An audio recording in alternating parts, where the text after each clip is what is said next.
not the usual fare, but we shouldn't be running scared of it. So our left hand side is equal to sine of 315 degrees can be expressed as 360 degrees minus 45 degrees, and 210 can be expressed as, let's have a look, well, that's 180 degrees plus 30. Now remember, once more, we're just not allowed to change the value of the arguments on the inside. Now, if we were to take a look at this sine of 190, and specifically the argument that is 190, that is just going to be 180 plus 10. So try and stick to the simplest versions of everything.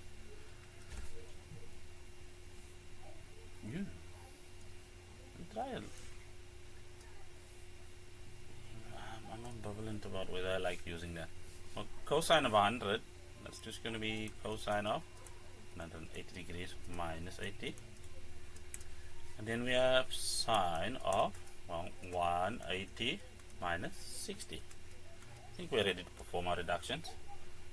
But because visually there's such a lot going on, let's change colors.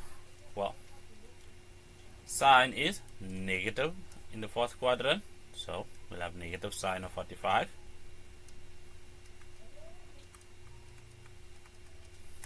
And we'll look at that. Tan is positive in the third quadrant, so we'll have positive tan of 30. And we'll follow the exact same logic. Sine is negative in the third quadrant, so we'll have negative sine of 10 degrees. And then of course we have a fraction to deal with.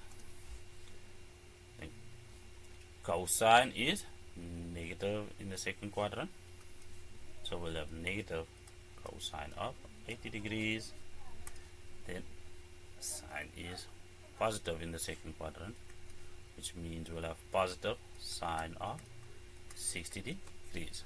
So I think it might be useful to have our special triangle in front of us. That's 1, 2, root of 3. That puts 60. Let's change the color once more. Well, sine of 45, that one's easy. That's minus 1 over square root 2. Remember, it's not this triangle. Then tan of 30 degrees, tan of 30 degrees, that's 1 over square root 3.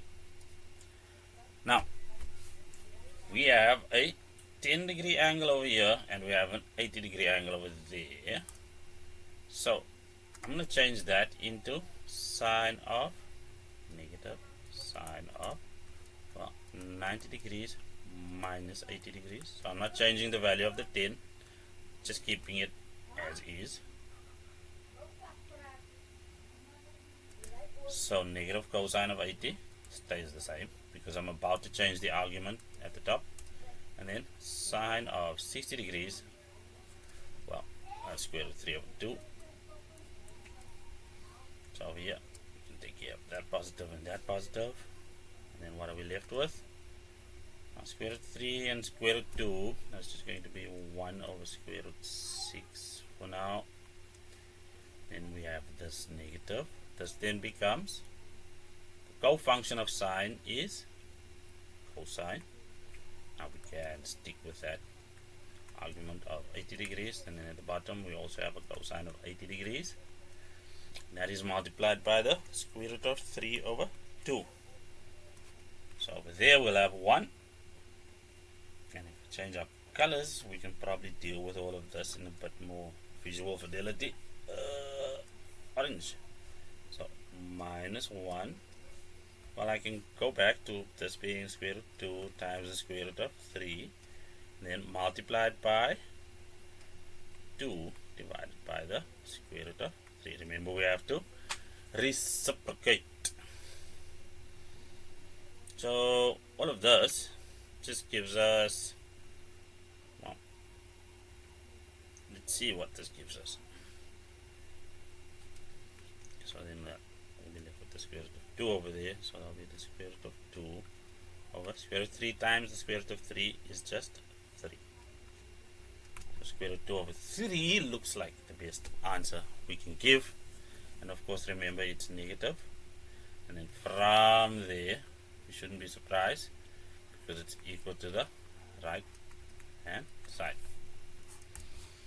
That's it? That's it.